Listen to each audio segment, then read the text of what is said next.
Welcome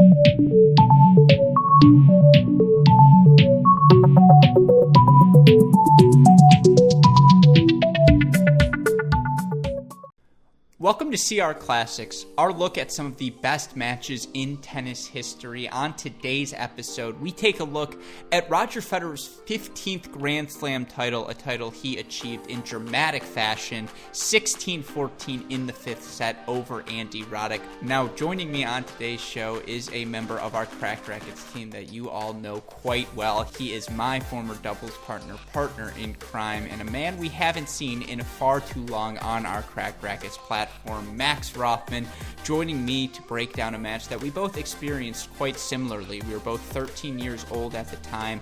We're both Americans. We have obviously inherent pull towards Andy Roddick, and he talks about why this one was particularly dramatic for him. And of course, we break down all of the drama from what was an incredible Wimbledon final. Now, before we get into our match analysis, I have to let all of you know that today's podcast and these CR Classics are made possible by our friends at Midwest Sport. And for more than 20 years, Midwest Sports has served as one of the world's premier tennis equipment suppliers. They're one of the top online tennis stores out there, and they offer a comprehensive selection of fast shipping tennis supplies that few retailers can match. So be sure to go to the website midwestsports.com, use our promo code CR15, get 15% off of your order. With that being said, it's time for another edition of CR Classics. Westoff, let's rock and roll.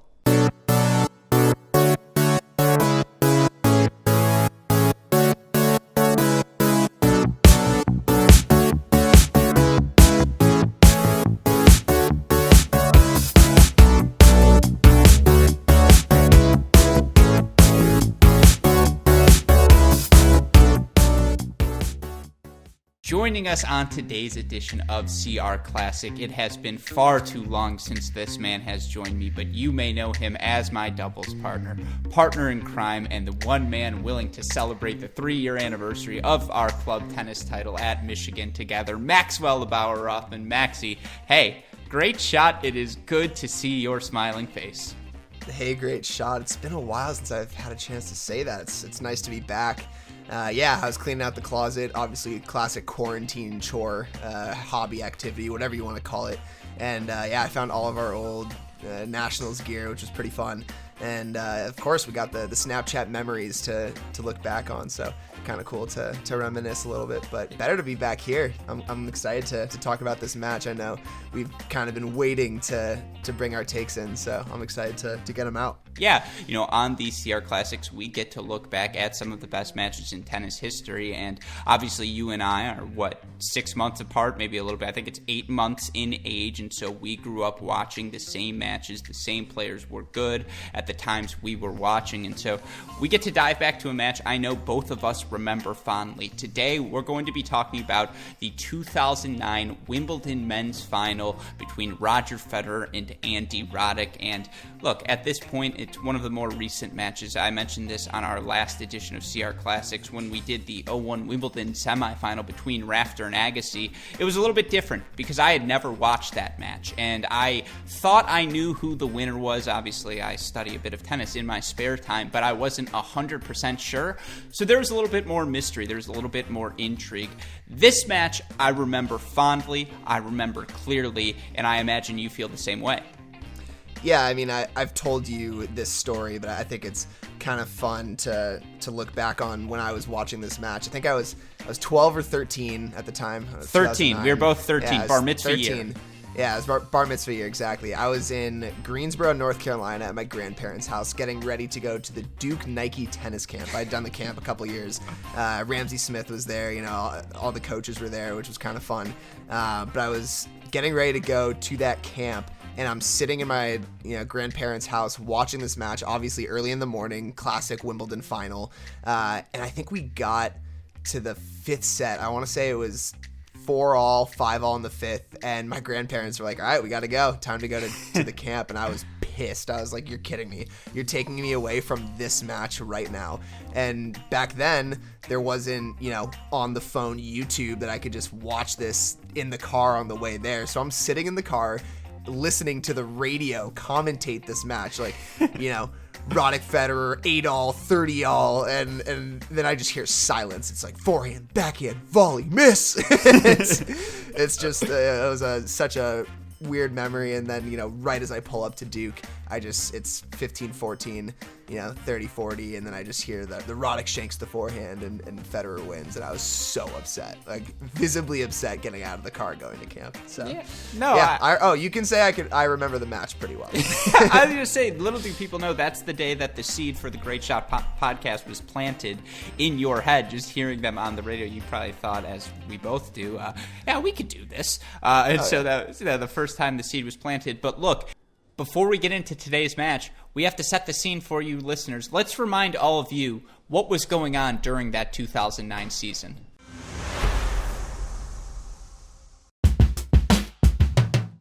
Why we chose this, I think, is fairly obvious. This is the tournament where Roger Federer surpasses Pete Sampras for Grand Slam number 15 at the French Open. Right before this, he had won number 14. It was his first French Open title, that 09 French Open. Significant for so many reasons, one of which being it's one of the few times we've seen Rafa Nadal actually lose on clay.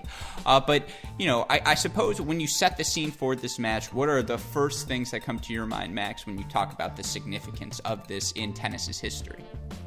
Well, look, Roddick, for one, had a pretty rough 2008, had some conversations with his team, with his wife, Brooklyn Decker, beautiful woman, whether he was going to continue playing tennis. He was legitimately contemplating, retiring. He hadn't been in a final since, I think, 2005. In his last Wimbledon final against Roger Federer that he lost. So I think there was kind of this feeling in his head, like, I'm kind of out of my prime. I'm not sure, if I'm going to make it back to this level of tennis again. And so, getting to this point in Wimbledon was, for him, huge. Not only that, this was, Andy Murray's year, supposedly, without a Rafa Nadal in this tournament due to knee injury. So a lot of kind of interesting plot twists here. But this is I think the 21st matchup between the two. Roddick, has only had 2 wins against Federer up until this point. So, also kind of a weird mental game going into this. He's played him a bunch. The last 3 times he's been in Wimbledon finals, all against Federer, has lost all 3 of them. So, really just besides the fact that it was Federer's potential 15th Grand Slam, Sampras flew out for the tournament, and apparently this was like a fun fact, I think, from the Wikipedia page, that it was the first time that Sampras returned to the All England Club for the championship since 2002. So, he knew the significance too, and he strolls in, a casual 20 minutes late to the match, like 1-all, 30-all, and it's just, the whole setup is unbelievable. Yeah, so a couple of things there just to go off of, that speaks to the importance, 100%, that last point you made. Pete Sampras in the crowd, he's not the only one. So many greats, Borg, Laver, they're all in the same box, and they're all there to watch Roger Federer attempt to make history. But did you notice, by the way, why were Federer and I realized this like the second the match started, that Federer and Roddick's teams were in the same box, like sitting a row apart. I was like, what? When did that ever happen? So we can, again, these are all points. This is why I'm glad you're back. You hit like 7 points that I was going to space out in your initial rant, and I was like, this is perfect. Excuse me. No, but that's 100% something that I found fascinating, that's how we were doing things in 2009. And we may still do it like that, and I'm just not watching the box closely enough, but it is fascinating to see that, to have to react, especially in a match like this one that goes deep into a 5th set, and, your opponent's family is right in front of you, and we all talk.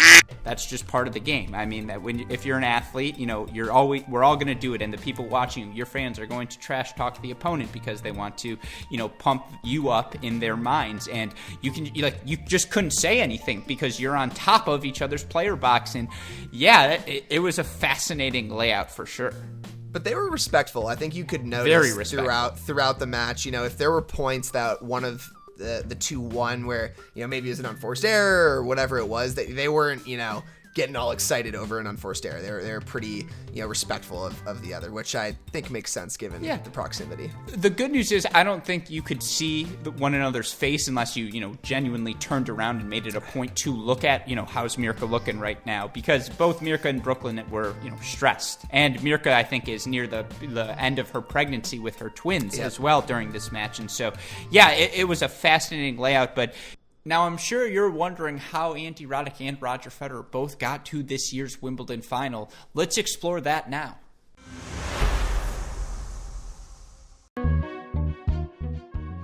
As you mentioned, Nadal being out, Del Potro moves up to the top of the draw, and there was an upset. Leighton Hewitt knocks off Del Potro, I believe, in round 2. He knocks off Stepanek in round 2. Yeah, he knocks off Stepanek in 5 sets in round number 4. That was an opening. That was the opening that Roddick needed, and he knocked off Chardy, Kuznetsov, Meltzer, Berdych, Hewitt, and Murray. But what you start to look at is he played an average of 4 sets per match. His quarterfinal went 5 sets, his 4th round went 3, but everything else went 4 sets. And to play 6 matches, 4 sets, that's 24 sets. That's a lot of wear and tear on his body. But the big thing, and I went back and watched that Murray highlights as well, he was serving just so well throughout this event. It's unbelievable. And he starts off the match against Federer hot, too. The serve just did not stop there. You forgot to mention the match with Hewitt was 5 sets. Mm-hmm. It was a brutal route to this final. What the commentators were saying, leading up to the start of this match is how fit he looks, too. I think that was one of the biggest differences for Roddick this year, changing up his coaching team, kind of his routines. He got way fitter.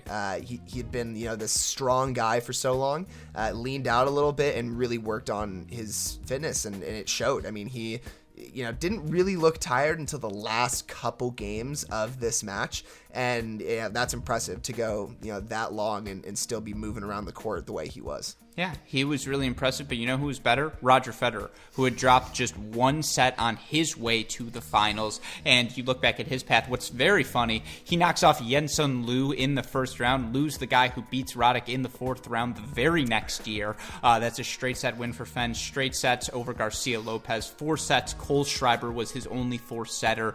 He knocked off Soderling in straights, he knocked off Ivo Karlovic in straights, and then, of course, Federer knocks off Tommy Haas in straight sets to advance to the final. He had won 97% of his service games heading into the final. As good as Roddick was, again, is this peak Roger Federer? Is this 2006 Roger Federer, 2007, who quick as a cat, defensive skills on top of the fact that if you leave anything in the middle, he's hitting a forehand and putting it away? Maybe not quite that. And I actually do have a take that Roger Federer now versus Roger Federer then on grass is the most similar for him of any of the other surfaces. I think the movement on a hard court on clay has been exposed more in his later years. On grass, he just always attacked everything. He's on top of the net. He's moving forward. His slices are that much more effective. This is why he can still compete for Wimbledon finals, and that's really the point I was trying to make, is why he still has a shot, is because the level of play on grass for him in this match, in my opinion, not that different from what we saw in last year's final. Yeah, no, I think that's fair. The only difference I would say is that the more recent Federer in Wimbledon came in even more. And I know that it's a little bit harder to do that, against a guy like Roddick who's hitting big. But, I think back then he relied a little bit more on his feet. And he tries to shorten points up a little bit more today, but I would agree. It's pretty crazy. There is, though, one of my early notes is that in the first few games, is that he looked quicker than he does now. He tracked down a few drop shots where I was impressed. I kind of forgot that he has that sneaky speed to him. We've set the scene and talked about how the players got there. Now let's get into the match.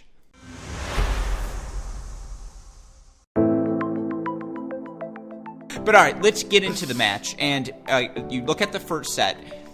The biggest takeaway for me before we get into the tiebreaker, I'm talking about the tiebreaker, before we get to 5-all. How many points did both of these guys drop on serve before that point? Here's where we're at. Through 10 games, Roddick, 4 dropped points on serve. Federer, 3 dropped points. if you're a fan of grinding tennis, you probably should stop the pod here because this is not going to be the match for you. There's a lot of shot taking, a lot of quick points. I mean, maybe you wanted to hear what the scene was like in 09, but I don't want to say it was ugly tennis. It was just such serve-dominant tennis through the first 20. I think through 5-all, it was 26 minutes of match time. Like, that's just ridiculous. Yeah, I think the first set ends up being only 36 minutes? I think, yeah, something like that. 39. 39 minutes for a 7-5 set. I mean, that's absurd. Yeah. But I mean, the first thing if you haven't watched a Roddick match in a long time, you watch him come out and bomb in the first game. Every single first serve was 133 miles an hour or above. And it is just miraculous. You see guys today, you see the Karloviches and the Opelkas and the Kyrgioses, right? Like, those guys do pop a lot of serves in the 130s, but this guy was popping that level and that velocity of serve the entire match. It is unbelievable the arm that guy has. But I'll keep us back into the first set. It was so fast. It was really a matter of like a few points here or there. And if you're ready, we should talk about that 5-all game and then the last couple, because that's really where the juice was in this. I forgot what that was like, and Roddick's elbow, his shoulder, that delivery, it's just blessed because it's not just relentless power. It slices out wide. It's kick serves as well. Particularly, and we'll talk about it, his strategy, he was pounding the tee on both the ad and the deuce side. So that's a kick something like 80. Over 80% of his serves were going up the tee. Yeah, and it's not just that. He was also jamming Federer's body, and it was opening +1 opportunities for him. So again, for Andy Roddick, I think this match was a lot of ride or die on that backhand side. He had so many backhand down the line opportunities that he either made and he ended up winning the games, winning the sets, or he'd miss them just long. He'd miss them in the net and in the sets, in the games where he wasn't making the backhand, and of course he wears down by the end of the fifth. We'll get there. That's when Federer started to hurt him, because for Roddick it was ride and die by the backhand, and as I mentioned, he hit 6 different on the run passing shot winners. He hits four of them before that 5-all sequence, but then you get to 5-all, and I mean, for this game in particular, it's a missed +1 ball from Roddick. You get to 5-all. Missed +1 ball from him, so it's love 15. He misses another +1 forehand. It's love 30. And then you see this theme return. He hits an unreturnable body serve at Federer, 15-30. Unreturnable tee serve, 30-all. Then there's a 19-ball rally, which is by far the longest rally of the match to that point, and it goes to Federer after Roddick misses a slice backhand into the net, so Federer gets his first break point of the match. In this game, Federer ends up with 4 separate break points. Here's the result of each of those. 30-40, huge second serve body serve from Roddick. It draws a Fed backhand slice return error that just barely missed, by the way. Challenges it. He challenges that call. Yeah, just missed, but that one's not on Federer, right? There wasn't really a chance. That's just a big serve from Roddick. Here's a theme. Break point number 2, add out. Big serve wide, leads to a Federer backhand return error. Break point number 3 now is the one where he could have capitalized and gotten the break. There's Federer. He just misses a forehand down the line approach after an 8-ball rally. He set it up with a really nice inside-in forehand. And in fact, the down the line forehand was actually called good. Now, to Roddick's credit, it almost looked like a frustration challenge, but he challenges the call. I mean, just barely misses. And barely. And so from there, Fed, break point number 4, another big tee serve from Roddick. Again, you notice Roddick changing his locations every time. I've said tee serve, I've said body serve, I've said wide serve on 3 of these break points. That was something I think Andy Roddick did so well in this first set. Ultimately, for Roddick, he ends up coming up with a big tee serve plus a big cross-court forehand to get the hold. I don't know.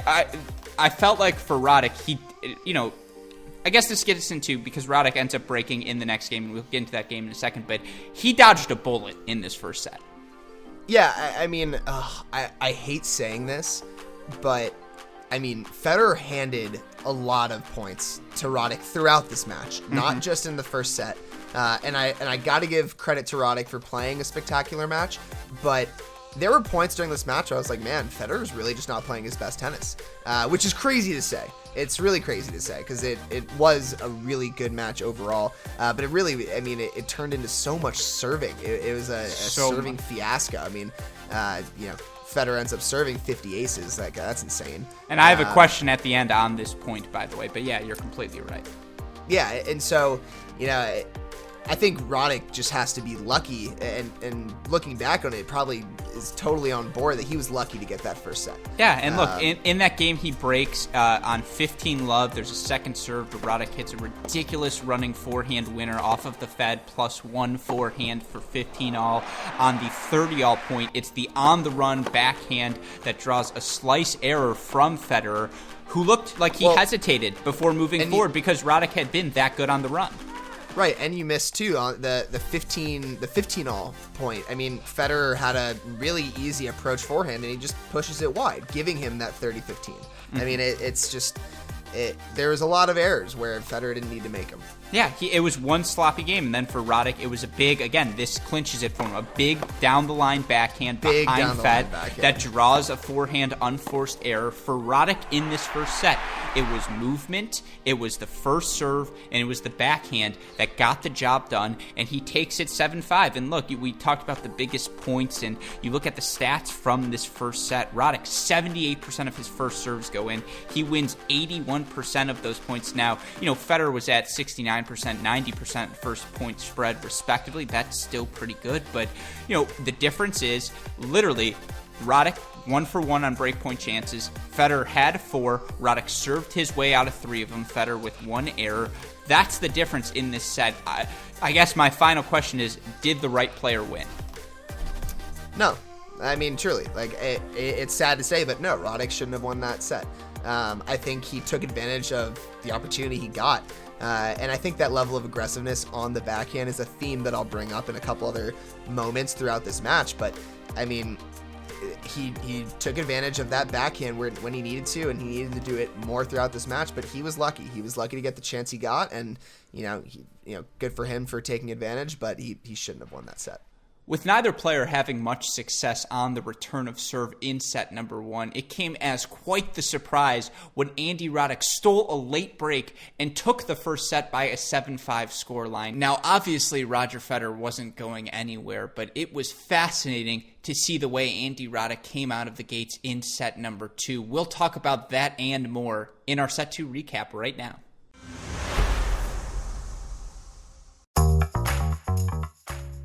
Let's get into set number 2 now because, this is the set, when you look back at this match, that Andy Roddick should have had. He probably should have been down 1-0 after that first set, but there is no way he should have gotten out of set number 2 without taking it because he has multiple set point opportunities in the breaker. We can almost go straight to the breaker because you talk about the serve dominance. Fed dropped 5 points in 6 games. Roddick 7 points in 6 service games up to the tiebreaker. I mean, look, Federer was 16-3 in Grand Slam final breakers heading into this one. Sure, he's probably the more experienced of the two, but Roddick goes up 6-2, and I believe he had 2 set points on his serve. One of them you can sort of explain away, but do we get right into the high backhand volley? Should we just talk about it now? Not yet. So, also, Roddick is 26-4 on the season in tie breaks.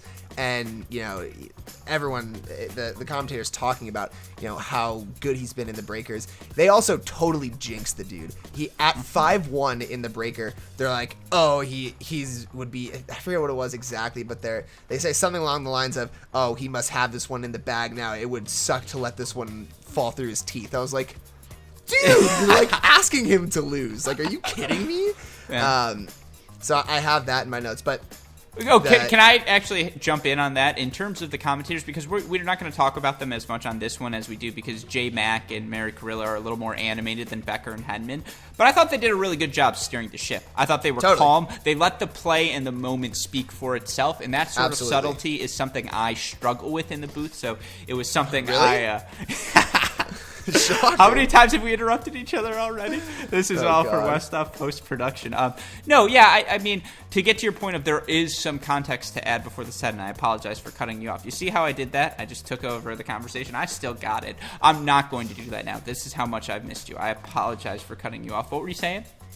I don't know. Let's talk about the break. Let's talk about the tiebreaker. So that I will throw in, because you're right. Roddick in this match, it is, I believe, the 1-all. There's a 16-ball rally in the 1-0 game, or 0-1 game. Federer serving.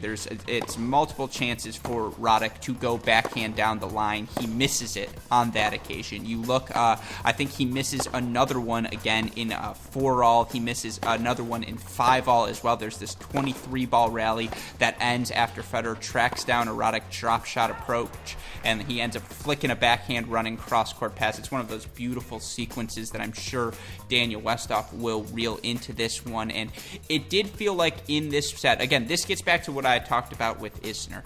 Yes, Roddick was able to make the match physical, yeah, and that was to his benefit, especially in set number 4. And there's another one that it just felt like the longer, I guess, the rallies went in this match, once they exceeded past the 6-ball mark, it just felt like Roddick didn't have a weapon to end points quickly with. And I think that's why, as you set for the scene for the tiebreaker, he was hitting approaches that maybe weren't the right ball to approach on, and he was just trying whatever possible to get to the net.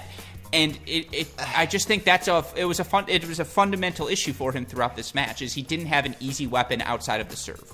I mean, look, the coming into the net thing for Roddick is a constant battle for me. Like, I mean, that guy's volleys are not amazing. They're not, and he comes into the net all the freaking time. And I commend the dude for sticking to his plan and going for it and trying to be that guy, but. Every single time that guy comes to the net, I'm nervous. It's like with Fritz, it's not as bad, but like I watch him come to the net and I'm like, oh no, like he's either gonna get passed or he's gonna like shank a volley or he's gonna I don't know.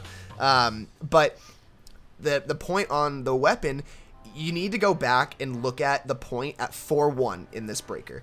That point was the quintessential point that Roddick needed more of in this match. He has the backhand down the line. He really does have it, and he does not bring it out enough. If you go back and look at it, that point is literally, and I remember when I was watching this match, I watched him play that point to go up 5-1, and I was like, that he's golden. He's got the confidence in him. He puts a return back, he's ripping some backhands cross court, and he finally gets a short one, and he rips it down the line. And Federer can't even put it back in the court. And I literally have in my notes, why does he not do more of that, in all caps? Because it's true. Like, he does have that option in his bag, and he doesn't bring it out enough.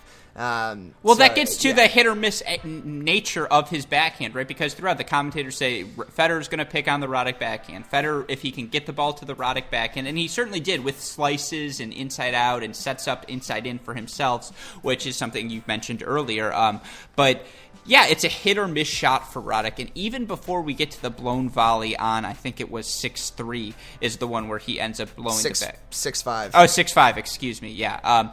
Even before that ball, the 5-all game, excuse me, it is 30-love, Andy Roddick. He hits the serve, and he hits a backhand approach, and Federer gets a look at a forehand line pass, but it's not a great forehand line pass, and Roddick goes for a backhand cross-court drop volley, and they show it on Hawkeye afterwards, and it was actually in, but the ball gets called out. Roddick didn't challenge. That was the seed being planted, and I think that happened a couple of other times early on in the set as well, where he gets to the net. It happened in I think the second point of the match. It happened at multiple times where he had opportunities to be at the net, and he just didn't do much with his first volley. I think I think it was at the end of that first set where there's a backhand volley he makes, and it just drops on the line. And Federer, and see, I appreciate you knowing the one I'm talking about. He throws up a lob, it goes long. Yeah. Exactly, and I'm sorry, Westhoff, that I don't remember exactly when it happened, because, in that moment, you could just tell he was always overthinking that volley. And I think that sets up, because as you mentioned, he races out to a 5-1 lead. It's an unreturnable wide serve from Roddick for 5-2. It's T-serve and an inside-out forehand, inside-in forehand, volley winner to give him 4 set points for 6-2. So first one, Roddick has a chance on serve. Hits a huge tee serve that gave Roddick the chance to hit a backhand approach. But instead, he ends up slicing it, and it gives Federer a look at the forehand. Federer crushes that forehand, hits a beautiful backhand little cross-court half-volley flick pickup in the mid-court, no man's land on the court. This is, again, at the 6-3. This is the 6-2.463. That wasn't a blown opportunity but it sort of was because again, this gets back to Roddick overthinks his backhand, and because it's clearly the side he struggles with. And I think that was a problem. Right, and like I was saying before, that backhand down the line that he hit, that was the aggression that he needed. And when you're up 6-2 in a breaker against Roger Federer, being cute or not, or just being safe is not going to win. And it shows. Like, he didn't win that point. And then you give Federer 2 chances to serve, hits 2 great serves, Roddick can't really return them, and then you're at 6-5.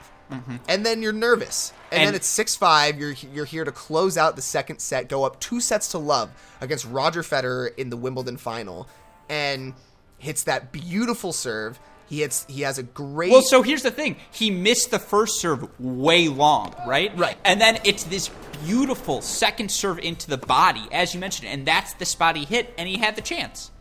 Right. And, I mean, it's just... He hits that great approach. Federer inside in, forehand. Inside in, and Federer shanks that down the line forehand. It was shanked. And, I mean... I don't want to say it's reminiscent of your high backhand volleys, but... Hold on.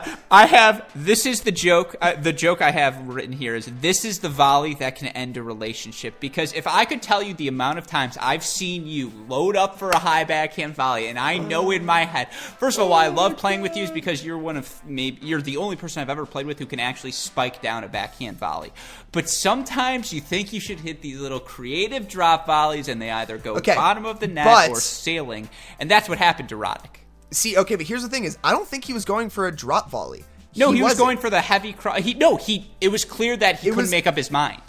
Well, yeah, clearly, because he hit it, like, way weirdly wide and long, whatever you want to call it. But, yeah, I mean, oh, God. I remember I was sitting in the living room watching this, and I watched him miss that volley, and I said right there, my grandpa was watching with me at the time, I said right there and then, he's losing this match. Like, I just... There was something about the nerves he had. And then the next point. So obviously, Roddick misses that volley, and Roddick misses the first serve in that next point.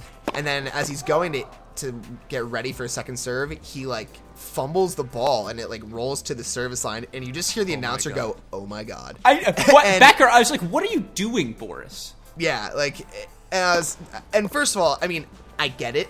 Like he clearly is nervous if he's fumbling his, pre-serve routine, because that doesn't happen. But I was also just like, oh my God, shut up, you're jinxing him more than he needs to be jinxed.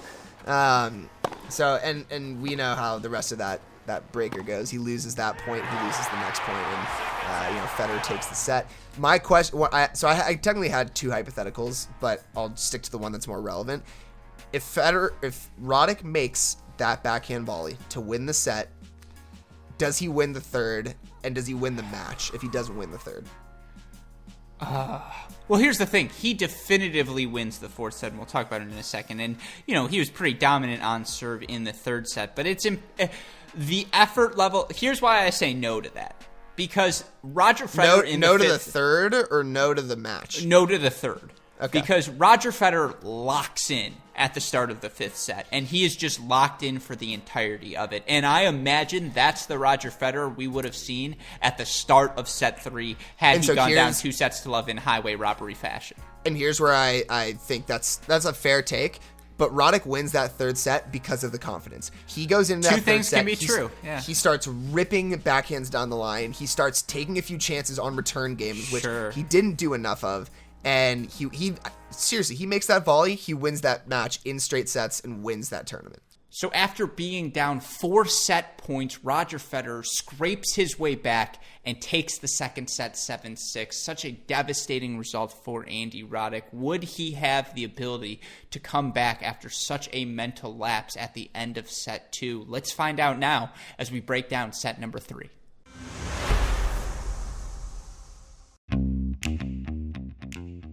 So ace-T, misreturned, 40-love Federer, opening game.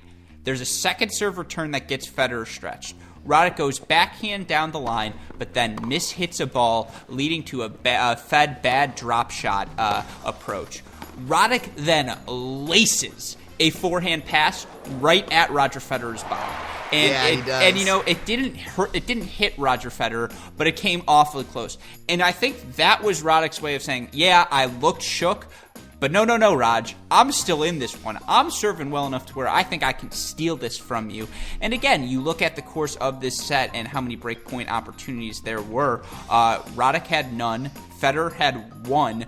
Roddick did his job in this set. I don't think his level dropped off, and I think he was able to get over dropping that second set. Yes, he was definitely shook, but that little slap at Roger was his way of saying, no, this match isn't over. Agreed. And I think it's funny, too, that all the commentators, when they saw him do that, thought it was totally the right move.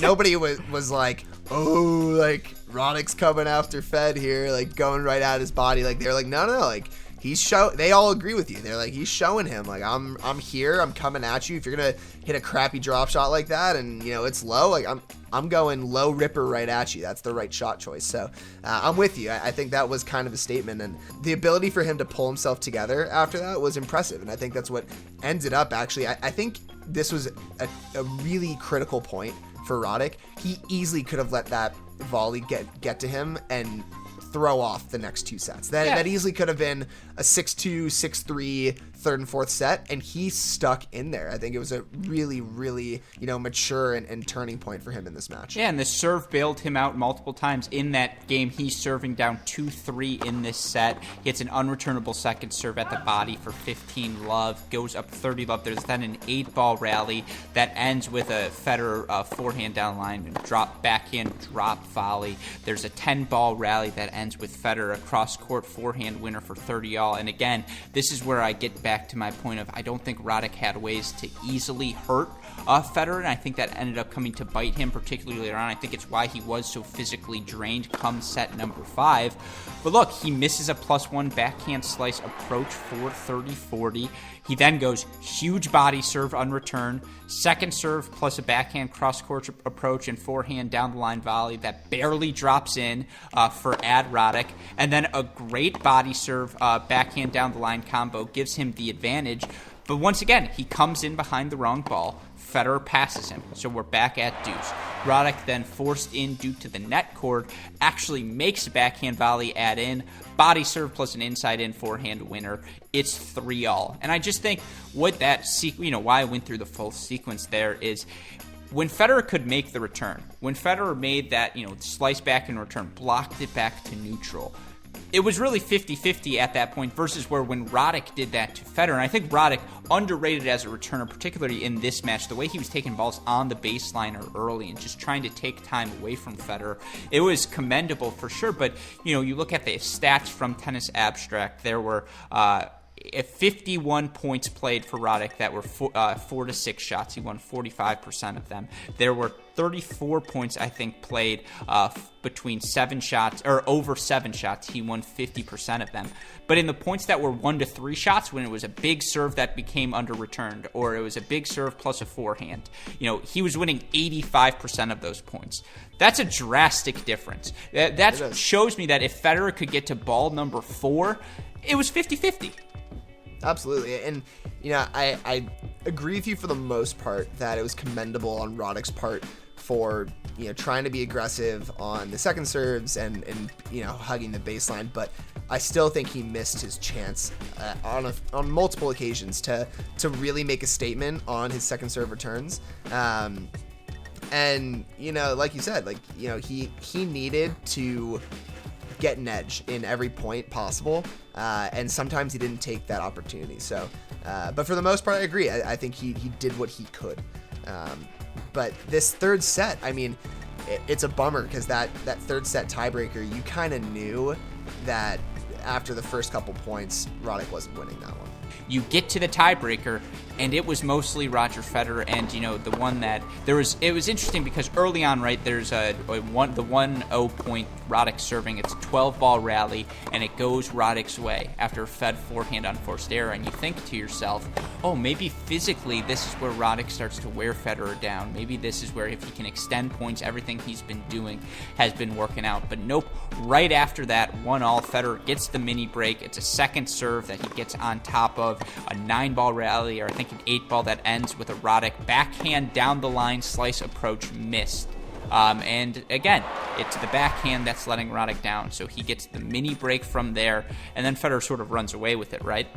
Yeah, and I mean, that's another thing I think that Roddick struggled with throughout this match was when he was down against Federer, he didn't do enough to try and stay in points. I think he kind of figured, I'm down, I'm behind, I'm just going to kind of go for it. And I think that gave Federer a lot of ease. He kind of sat there and said, all right, I mean, I'm just going to let Roddick try and let him make the mistake. If he hits a sick winner, great.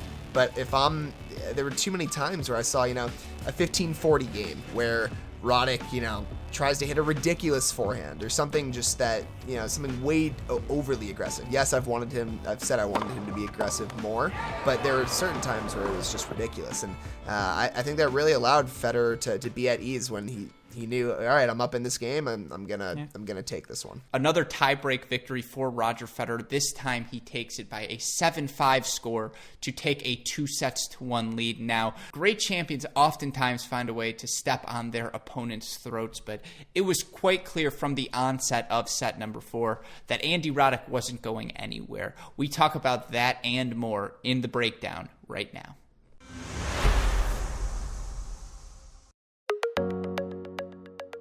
When I was watching this and you see him serving the way he is, I think most people say, dang, it's not looking like it's going to be a good fourth set for Roddick. But then Roddick comes out firing in the start of the fourth set, and he kind of looks like he's got this new, bit of energy behind him. It's a couple good games, the first few, and then it's that 2-1 game where he finally gets his opportunity. And I mean, again, it's like you get these flashes of Roddick, and I don't understand why you can't get a little bit, why he can't do more of it. Granted that game at 2-1, he does get a little lucky. He gets a couple Federer errors, but he still takes advantage. I think the first point, and in this whole game, was the return. The Roddick return is what kept. Yeah, no, I was going to say, if I can't, even before that, you talk about how this fourth set happened, where he got his emotional jump from. I think you have to talk about the 1-0 game, the very first game. Ace wide for 15 love, but then a forehand unforced error for 15 all. There's a serve and a backhand cross-court approach for 30-15, but then Federer hits this incredible inside out forehand winner for 30 all. But then Roddick does his thing. Unreturnable wide serve for 40-30. I thought it was in this fourth set that the dam sort of started to break, and you started saying, I've been peppering the tee, peppering the body. I have to start working in the wide more as well.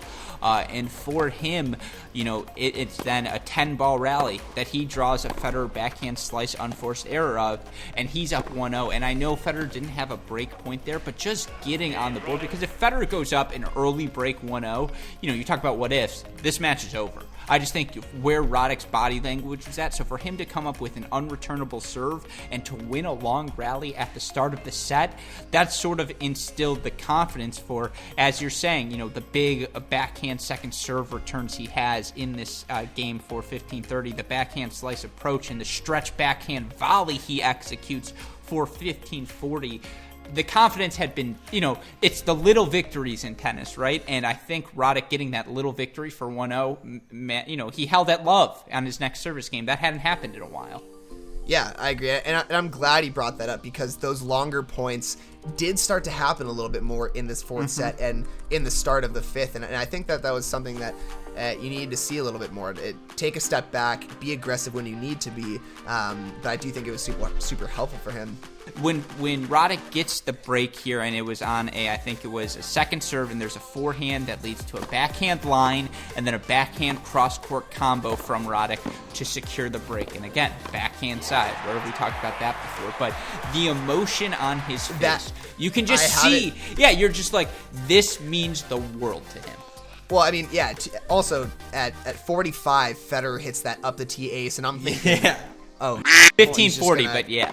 Sorry, 15-40 hits that up the tee ace, and I'm thinking, he's just going to serve this one out again. And then, yeah, like you said, I mean, Fed comes into the net, and Roddick just hits that nice down-the-line shot.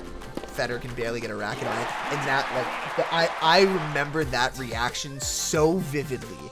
And Stoff, you got to show that here, because it's just that emotion from Roddick. He clearly was like, I'm in it. Like, we're going to a fifth. There's no fucking way I'm losing my serve in this fourth set. We're going to a fifth, and we're gonna let this one run out, see how far we can take this. I mean, it was beautiful emotion from Roddick. But then it was just, it was big first serves, big plus ones, and that's what got him this set.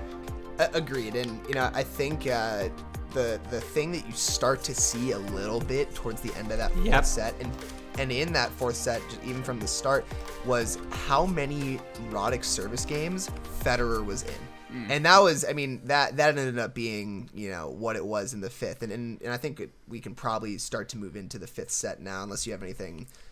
Miraculously, after two mental lapses, Andy Roddick bounced back and takes the fourth set by a 6-3 scoreline, extends a match at a Grand Slam for the first time against Roger Federer to a fifth set. The question was, how much juice would he have in the tank, and would Roger Federer find a way to bounce back in set number 5? We get the answers to both of those questions as we discuss the final set of this 2009 Wimbledon Finals Classic.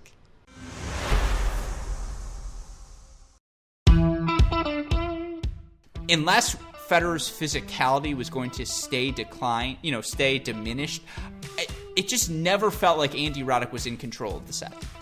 Yeah, I mean, agree. I think you look at the first game of the fifth set. It's Federer serving, and Roddick's going for big hacks at these returns, and he gets into the game a little bit, and then Federer puts he misses a couple of returns, and the game's over.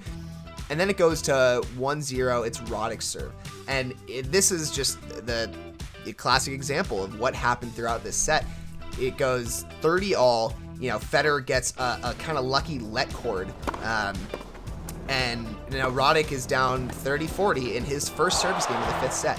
And yes, he bombs an 138-mile-an-hour serve to save the point, but that was just the theme of the entire fifth set, was Roddick going for a little too much on every single return that he was getting, and him having to defend every single service game he was in. I mean, that's just draining. And I think, too, a huge thing of this set was the fact that Federer served first. I truly think that the mental game that Roddick had to play, the stress of it, yeah, defending your serve every single game for the match is draining.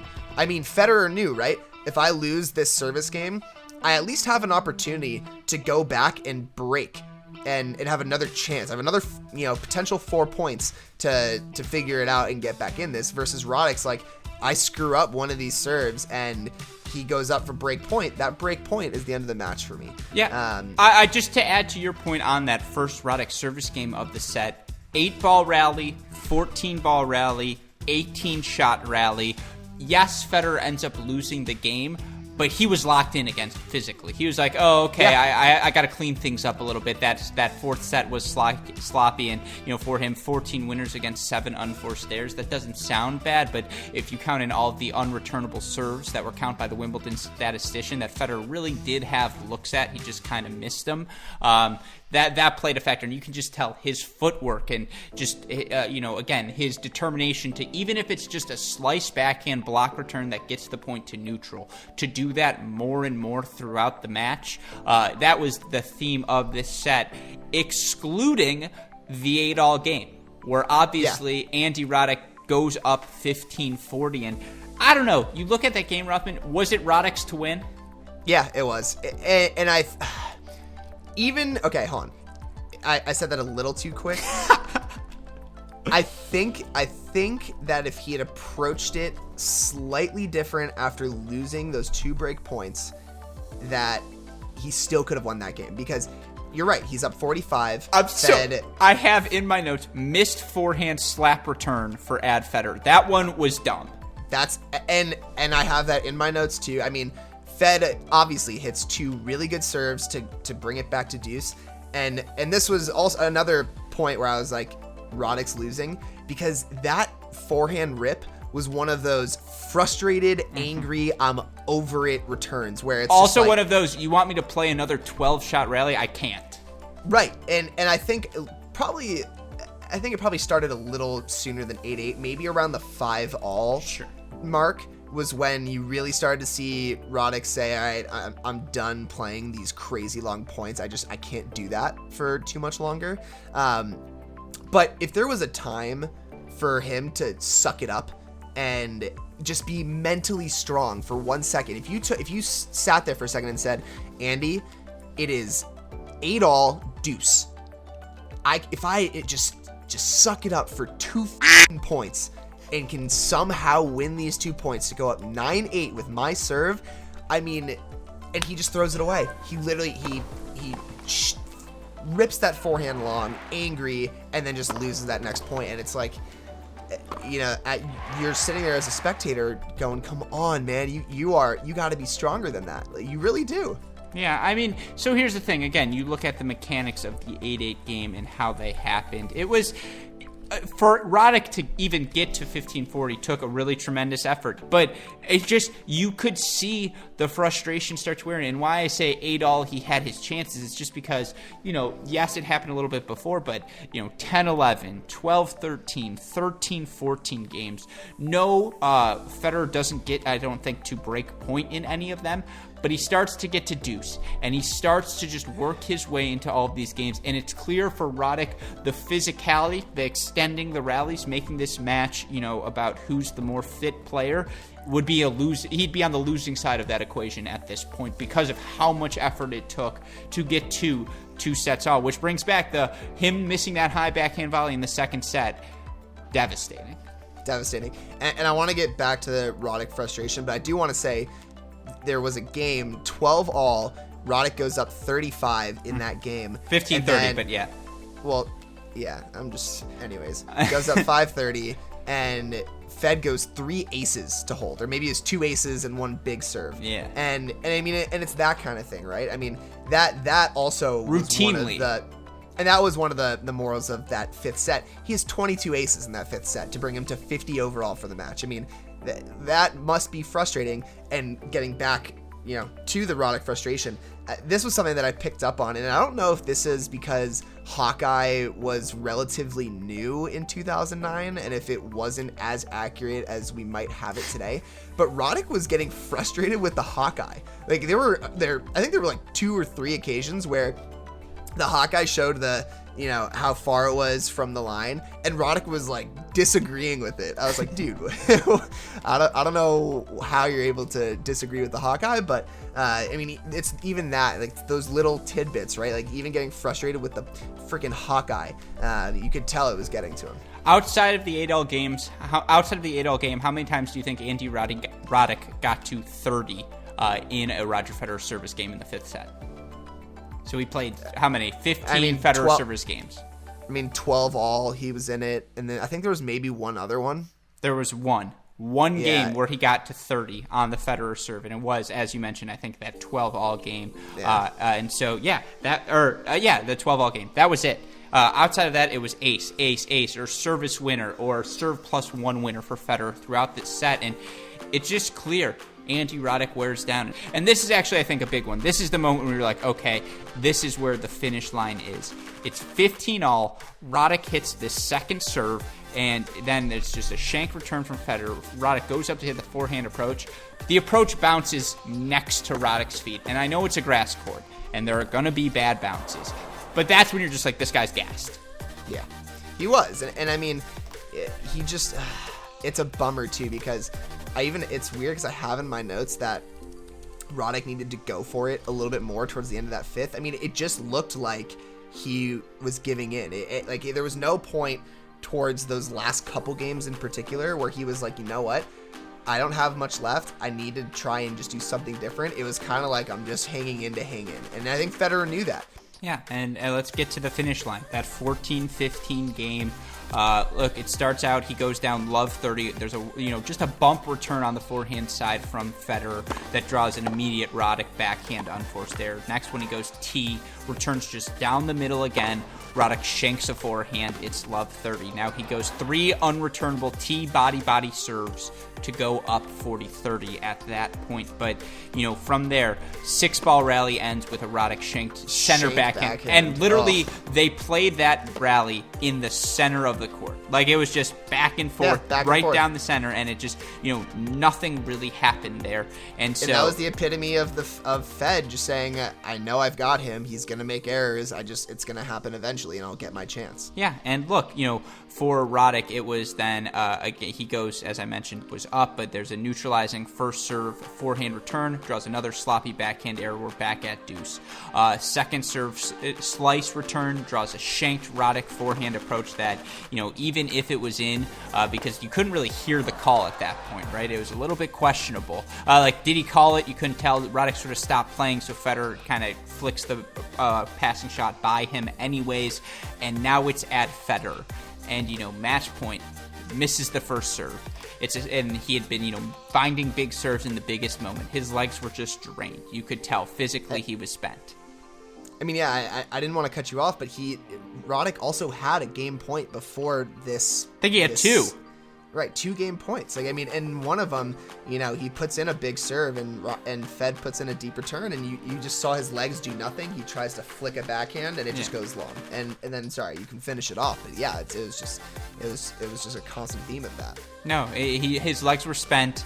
And then, as you meant, it's for him. Second serve, it was just a slice backhand return down the center, nothing pretty. Roddick hits, I think, an inside-out forehand, then another backhand down the center.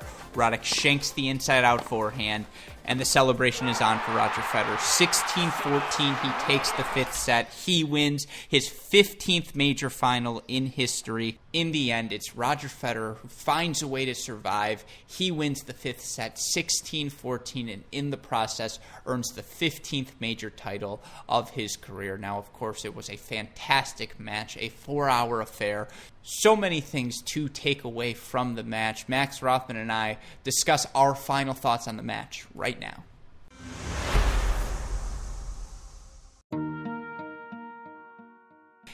Again, you don't even have to look at the stats in this, because now you start to talk about just, did the better player win out in the end? And I have some hypotheticals for you, but let's start there. Yay or nay?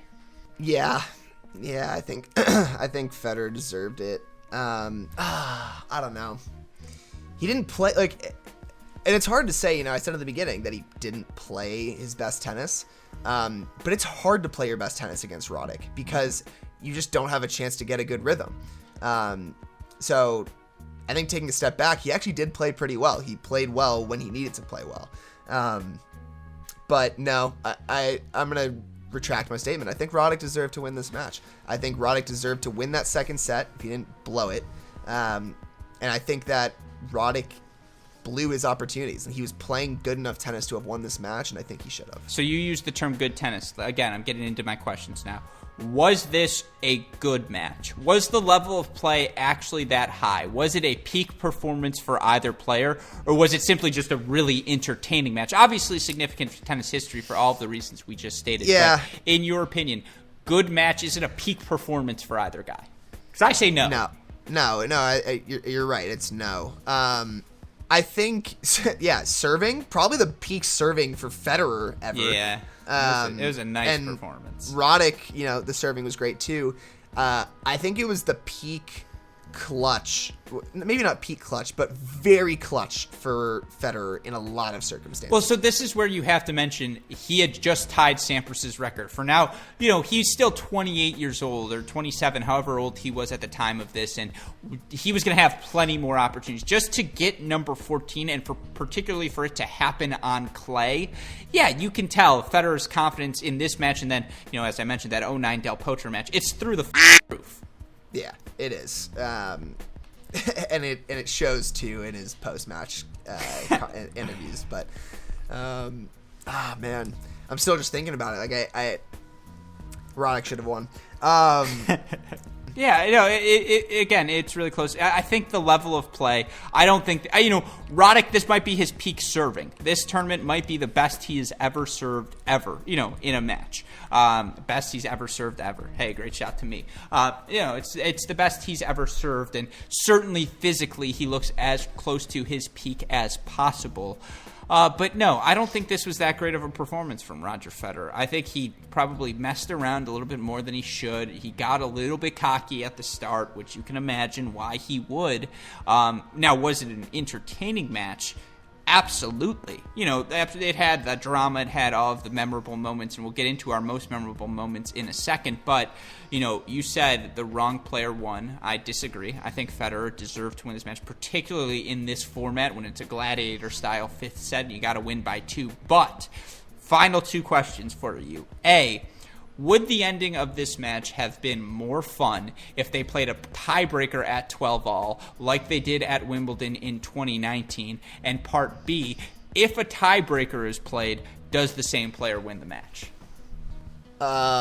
Great question. Thank you. Way more exciting. Way more exciting. If this match is the case for why you need a 5th set breaker at 12-all. Like, case and point. I don't want to watch Andy Roddick sorry to answer my own question, but like dragging his racket at the side. No, that's... Yeah, not to be that's disrespectful. totally fair. But it's like a breaker, he's like, all right, I just got to summon it one more time. I think he had it in him.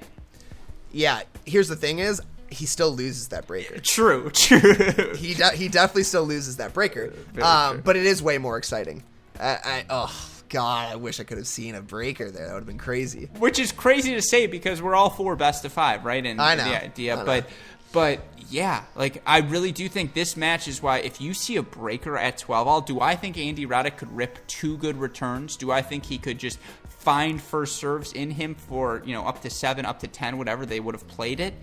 Yes, I do think so. And I think it's a more entertaining ending there. I think if there's a sudden death style versus what, again, throughout this 5th set just felt like this inevitability that, okay, Roddick's surviving, but it's only going to last so long. And I think if there's a breaker here, the finality of it, the drama of it is just that much better. So that'll do it for this edition of CR Classics. We are so thrilled to have Max Rothman back in the fold. It is always great getting the chance to chat with him, and obviously the length of this podcast reflects just that.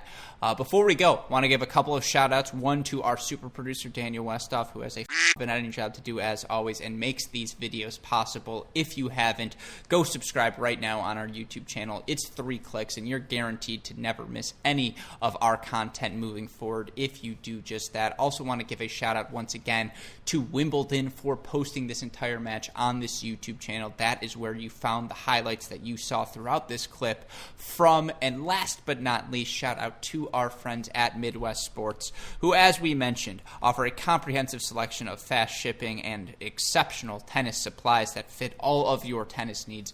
Go to their website, midwestsports.com. Use our promo code CR15. 15% off all of your tennis needs by doing just that. So, with that being said, we hope you enjoyed our latest edition of CR Classics.